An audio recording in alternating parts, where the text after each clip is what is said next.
Vibration de la pensée par William Walker Atkinson. Chapitre numéro 7. La transmutation de la pensée négative. L'inquiétude est l'enfant de la peur. Si vous tuez la peur, l'inquiétude mourra, faute de nourriture. Cette recommandation est très ancienne, mais elle mérite d'être répétée souvent, car c'est une leçon dont nous avons grand besoin. Certaines personnes pensent qu'il serait impossible d'accomplir quoi que ce soit sans la peur et l'inquiétude, car celle-ci serait nécessaire pour stimuler l'intérêt et inciter à l'action. C'est insensé. L'inquiétude n'a jamais aidé personne à réussir. Bien au contraire, elle bloque la route du succès. Quels sont les deux principaux moteurs de notre vie ? Les deux principaux moteurs qui nous poussent à agir et à accomplir quelque chose sont le désir et l'intérêt. Lorsque nous désirons ardemment une chose, nous faisons naturellement tout notre possible pour sa réalisation, nous saisissons la moindre opportunité susceptible de nous aider à atteindre notre but. Plus encore, notre subconscient coopère avec notre conscient en lui communiquant de nombreuses idées et suggestions importantes. Le désir et l'intérêt sont les sources du succès. L'inquiétude détruit le désir. Lorsque l'environnement ou la situation d'une personne devient insupportable, le désespoir la poussera un jour ou l'autre à fournir les efforts nécessaires pour abandonner les conditions difficiles et obtenir celles qui s'accordent avec son désir. En fait, l'homme désire toujours quelque chose de différent de ce qu'il a. Et lorsque ce désir devient assez vif, il se consacre entièrement à sa réalisation et fait des efforts considérables qui entraînent immanquablement le changement.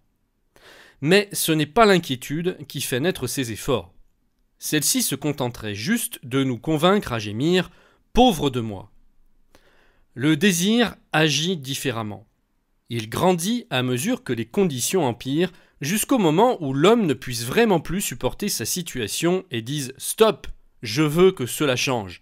Et là, le désir entre en action. L'homme concentre alors son intérêt et son attention sur le changement qu'il souhaite. Ainsi, il commence à faire avancer le processus. L'inquiétude n'apporte rien de tout cela. Elle est négative et occasionne la mort, tandis que le désir et l'ambition sont positifs et produisent la vie. Comment provoquer une amélioration de votre situation en un temps record ? Une personne remplie d'inquiétude n'accomplira rien du tout. En revanche, si elle transmute sa peur et son inquiétude en désir et en intérêt, combinée à une foi inébranlable en sa capacité à changer sa situation, elle doit se dire constamment « je veux, donc je peux ». Alors, une amélioration se présentera rapidement. Avant de pouvoir progresser, la peur et l'inquiétude doivent être bannies et remplacées par la confiance et l'espoir. Transformez l'inquiétude en désir intense et vous verrez que votre intérêt s'éveillera et les pensées stockées dans la grande réserve de votre esprit se manifesteront progressivement en actes. De plus, vous serez en contact avec les pensées similaires aux vôtres et attirerez vers vous l'aide et l'assistance du grand flux de pensées dont le monde est plein. Nous attirons toujours les pensées qui s'harmonisent avec nos pensées prédominantes, notre attitude mentale. C'est la loi de l'attraction selon laquelle une personne attire à elle d'autres personnes susceptibles de l'aider et inversement, elle est attirée par des gens qu'elle peut aider.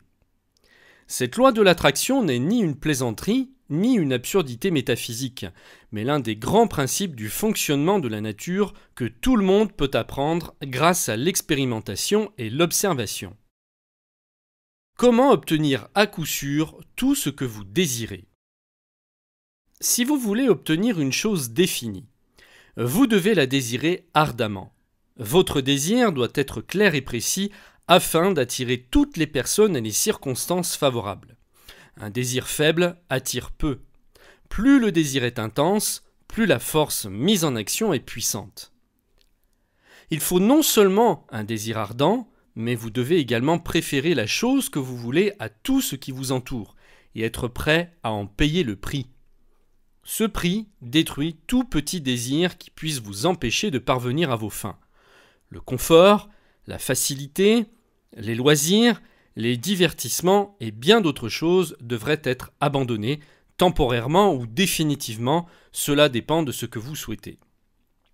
D'une manière générale, plus la valeur de la chose désirée est grande, plus le prix à payer est cher. La nature exige des compensations adéquates, mais si vous désirez profondément une chose et que vous payez le prix sans discuter, le désir annulera l'importance de ce à quoi vous avez renoncé. Ceci est un extrait du cours de William Walker Atkinson, Vibration de la pensée. Pour recevoir l'ouvrage en intégralité, cliquez sur le i comme info ou sur le lien qui apparaît sur cette vidéo. À tout de suite!